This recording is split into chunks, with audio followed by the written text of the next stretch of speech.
Waliteni nanganda muvenga hangu because akabvisa song yemukomana wangu inini akabvisa zita rikanzi Mickey Black akasiya pakanzi Waliteni because anenge achidongoita chifinu.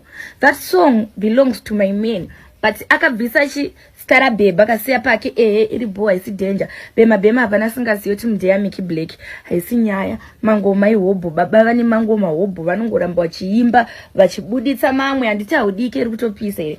Okay fine. Ata ya ndinogona kuzoregererawo because maybe munhu achazoshanda nemukomana wangu in future. But apa panyaya yerap case kumira na Waliteni. Guys, munhu nedako rake riya nekutsukirira kuya aenda kuna Waliteni. Aite achazoita sei? Aite sei Waliteni murume?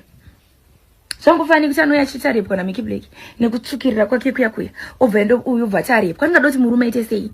But honestly, alright, iye pakarepwa pacho aenda kupi? Nai urere kujosa parkarepwa na Waliteni aenda kupi? Kupi kwaienda? Achipeshedzera magaro nekutsuka kuya achienda kupi? So inini sekona kwangu musikana uyu arakurepwa, but akazviona ari pombi ane magaro akanaka ndobva aona ari pombi handi ndobva tanga kudyiwa na 10. Atanga kudyiwa na 10 ndobva dotanga personalizer induku ya Kimberly Richard. Anukata ndakakula panapa nepa TikTok panenyatsozoti andana sendera ndiri kuwana. Ini nyangwe ndiri pa live wambona nditi ndisendere magift iri. Kana kuti ndisendere ubona kiro ndiri kuita ndosendera. Aumboni kuti gift weziya. Because ndo zoti panapa ndakayozoita zve music. Andingangobhekana neni ngasa ndifollowe. Vari kuda zve music wongonzwa music takachila. Kubasa kwangu inini ku YouTube neku Facebook panapa ndokubloka zvoshua ukashaya kana wakato ndakasambocheka kuti ku blocklist kuna nani ndimbotarise futi ndokuramba ndingofamba.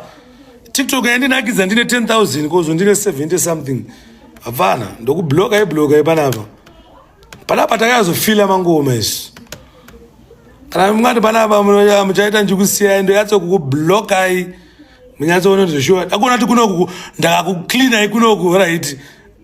Munoita sei kunoku ku TikTok kunoku ndokuchagara vanhu vanondifollowa zvine order ndichakubloka ipanapa kwete zvekunyepa kumwe kwese ukuende enyu notara zvamunoda kaone shungu kana ku YouTube because at least netomboita mari panapa ndichagara navanhu vanonga vachinakirwa neyandoita inini maiziya mandivatsvaire pombi panapa ndichagara navanhu vanonga vachinakirwa neyandoita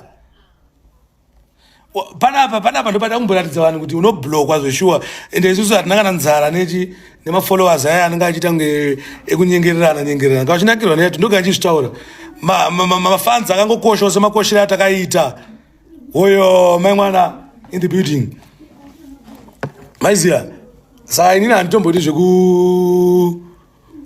kwe vanoda kuita dzungu panapa ndichagara navanhu vanonga vachinakirwa neyandoita kana exactly ngauda kuona kuti blocklist yangu anoshanda sei fana wakatara zvinyadzi andabasa nezvinyadzi sitakurwa geto tatanga zvinzwa tine 10 years but wakazvitara panapa ndokukubloka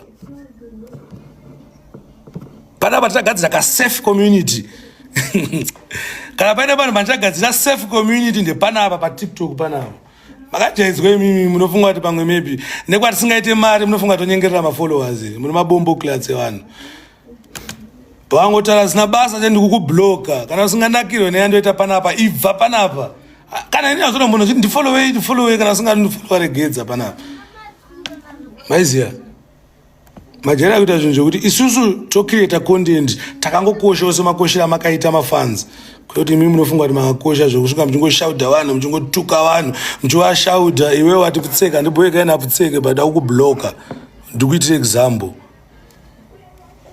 andibhoyeka ina kutseke ndakurogeto keni but akukubloka kana paina neyatsosvotwa nene ngahambokomendewo ndimboitekana 10 minutes ekubloka vanhu panapa kana mungwani mafanis ari kufila kuti zveshuwa haadi kuzosangana neni paakaunti yangu ngataure zvekupenga izvezvi ndimubloke anamborwadziwa ini but ndakangoti ku TikTok ndikuclean ndikugadzira inonzi safe community kana ndarwadziwa andirwadziwe ndingarazvo nekutuka imi munoziva kuti Facebook zvi zvinoitika here mabombo class kunoku hakuna vanhu vari violent kakunoku kufacebook ndo kuna vanhu vanopisa chaivo vanoita zvehondo but at least tenchita mari kuti panapa ndokubloka izvo shuwa ari kutongofila kutongotaura zvinhu zvisina basa izvezvi ngaatongokomende izvezvi ndibve ndamubloka izvezvi. Atongofila nanobhoyeka neni ngabva atongotaura izvezvi ndibve ndamubloka izvezvi.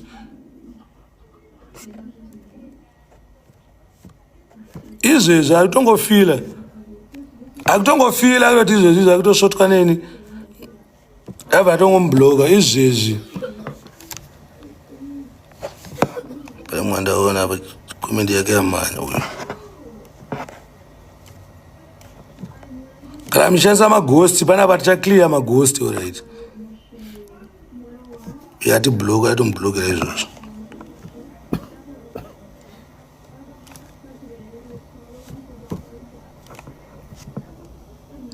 Kana paina ari kusvotwa neni vanava ngaauye ati ndikusvotwa ndimubloke izvezvi. Ndimbobvisawo asina basa ndimboona kuti kuTikTok kunoku kusina mari handikwanisi kusara navanhu vane basa chete vanenge vachinakirwa neni. Panapa ndakusara vanhu vanonakirwa neni anobhoyeka neni ndo ndamubloka.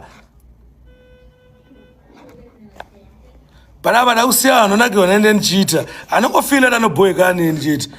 Chingobatika nditombokubloka ndichatso mbokuemta ibijana. Anongofila nanobhoyekana ndichingokomenta zvinyadzi izvozvizvi ubva wangoende. Hakuna kuti kugadzira nonzi clean community muchaiona ka pakuzopera kwedhiri.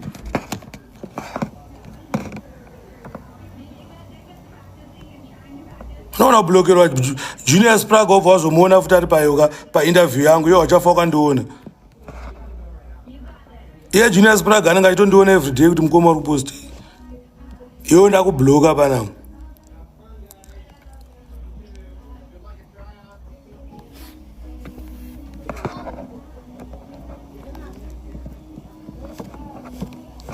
Andikubloka. Inonzi cleaning baba. Inonzi cleaning yandiri kuita panapa. Kana paina anosvotwa neni ngaangoti ndiri pano. Tavina. Oyo pfo. Anongosvotwa neni anongonzwa kusvotwa neni ngaangokomende baba. Anofila kuti Sparks anongondisvota ndiri kuona zvinhu zvake. Ngaangokomende papa ndimbokuclean iwo right.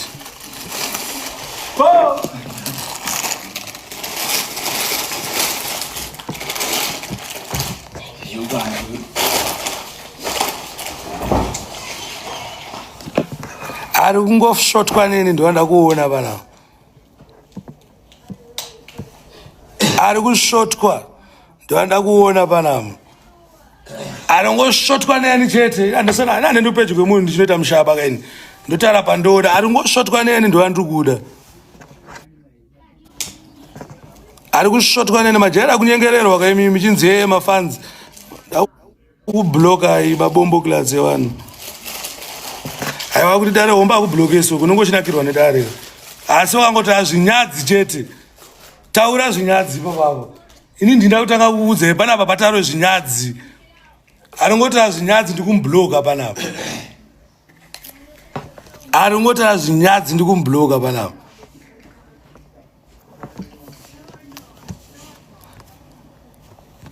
Mbo emtwa panapa.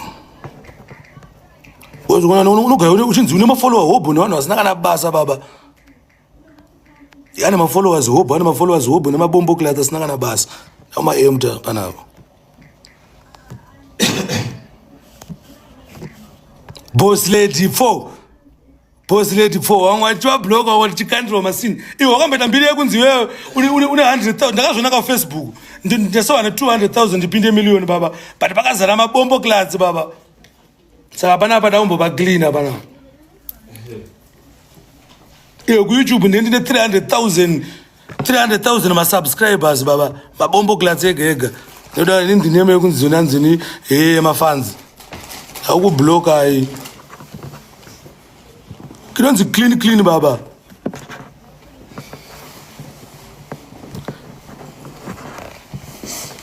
Hakuna kuchatsogara vanhu vanoteerera kunoku kusina mari kunoku ndokuchagara vanhu vanoteerera manje kunoku.